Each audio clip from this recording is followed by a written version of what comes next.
కల్కి సినిమా ఎవరు ఊహించినంత పెద్ద హిట్ అయింది.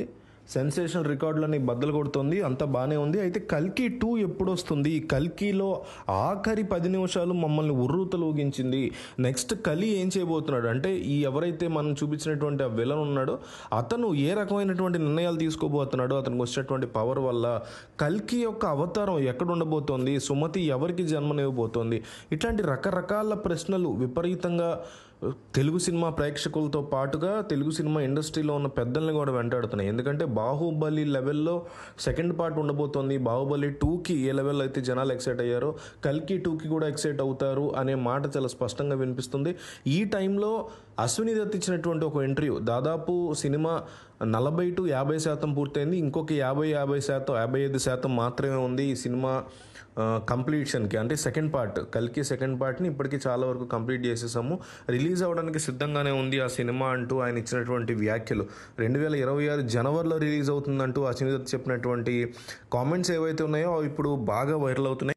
అయితే ఇది ఫస్ట్ పార్ట్లో మనకు చూపించిందంతా మహాభారతం యొక్క బ్యాక్గ్రౌండ్. మహాభారతంలో పుట్టిన వాళ్ళు ఉన్నవాళ్ళు వాళ్ళందరూ కూడా చిరంజీవులుగా అన్నా మిగులుతారు, లేదా మళ్ళీ అన్న కొత్తగా పుడతారు అనేటువంటి కాన్సెప్ట్లో ఈ సినిమా తీస్తున్నట్టు అర్థమవుతుంది. కాబట్టి కలిని ఎండ్ చేయడానికి కల్కి, అట్లాగే కర్ణుడు, అట్లాగే మళ్ళీ శ్రీకృష్ణుడు కల్కిగా అవతారం ఎంతబోతున్నాడు, ఇట్లా ఇవన్నీ రకరకాల అంశాలు ఉన్నప్పుడు ఒక్కసారి సినిమా ఫస్ట్ హాఫ్లో సెకండ్ పార్ట్, కల్కి సెకండ్ పార్ట్ ఫస్ట్ హాఫ్లో భారతానికి సంబంధించి కనీసం 20 నిమిషాల ఎపిసోడ్ని పెట్టాలని అశ్విని దత్ కానీ నాగశ్విన్ కానీ చాలా స్ట్రాంగ్గా ఫిక్స్ అయ్యారు.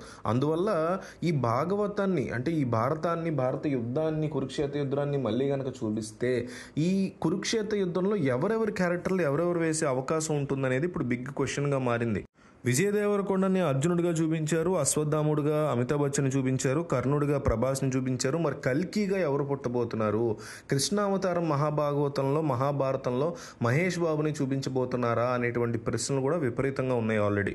20 నిమిషాలు కనుక మహాభారతాన్ని, కురుక్షేత్ర యుద్ధాన్ని చూపిస్తే సెకండ్ పార్ట్లో నెక్స్ట్ లెవెల్లో ఉంటుంది.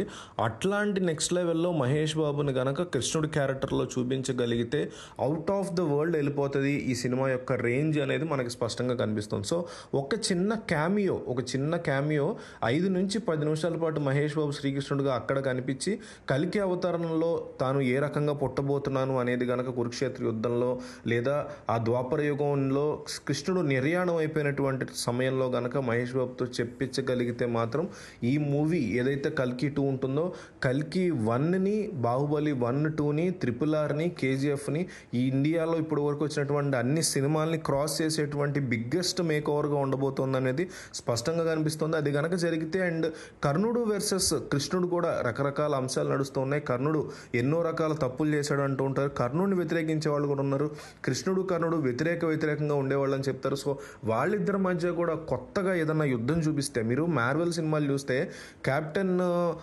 అతనున్నాడు కదా, కెప్టెన్ అమెరికా కానీ ఐరన్ మ్యాన్ కానీ ఒక రకంగా యుద్ధం చేసుకోవడం, దానికోసం సెపరేట్గానే ఒక సినిమా తీశారు. ఆ టైప్లో కనుక ఏదన్నా వీళ్ళు ట్రై చేయొచ్చు కూడా ఫ్యూచర్లో ఈ కృష్ణుడి పాత్రలో మహేష్ బాబుని పెడితే. సో చాలామంది కోరుతున్నారు మహేష్ని పెట్టాలి ఈ పాత్రలో, తద్వారా ఒక బ్లాక్ బస్టర్ని సాధించవచ్చు. ఇండియన్ సినిమా హిస్టరీలోనే మనం ఎన్నడూ చూడని ఒక కాంబినేషన్ స్క్రీన్ మీద చూడడం జరుగుతుంది. ఎందుకంటే మహేష్ బాబు, వెంకటేష్ మనం చూసాం, వెంకటేష్ పవన్ కళ్యాణ్ చూసాం, ఇట్లా రకరకాల కాంబినేషన్స్ ఆఫ్ మల్టీస్టార్ ఫిలిమ్స్ చూసాం. కానీ ఈ రకంగా మహాభారతంలో తీసుకుని కృష్ణుడి పాత్రలో మహేష్ని పెట్టి, కర్ణుడి పాత్రలో ప్రభాస్ కనిపిస్తూ, అర్జునుడిగా విజయ్ దేవరకొండ లాంటిది కాస్త ఎపిసోడ్ పెడితే చాలు, సినిమా మొత్తం మీద కూడా అక్కర్లా. సో అవసరం లేని చోటు కూడా క్యామియోలు పెట్టినటువంటి నాగశ్విన్ సెకండ్ పార్ట్లో ఇది కనుక గట్టిగా ప్లాన్ చేస్తే భారీ ఎత్తున స్ట్రాంగ్ ఇంపాక్ట్ ఉండే అవకాశం ఉంటుంది.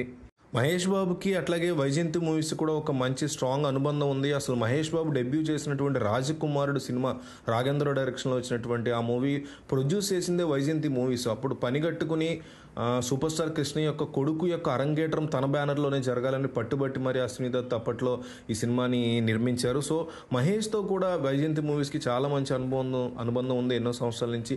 ఇవన్నీ కూడా కలిసి వచ్చి ఒక 10-15 నిమిషాల పాత్ర కనుక మహేష్ ఒప్పుకుంటే ఆ 30 లేదా 20-25-30 నిమిషాల ఆ మహాభారతం కురుక్షేత్రం ఎపిసోడ్లో మహేష్ నా లెవెల్లో కనుక చూపించగలిగితే, స్క్రీన్ మీద జనాలకి మెంటల్ ఎక్కించే సీన్లు కనుక ఖచ్చితంగా నాగశ్విన్ రాయగలిగితే నెక్స్ట్ లెవెల్ అవుట్పుట్ రాబోతోంది అంటున్నారు.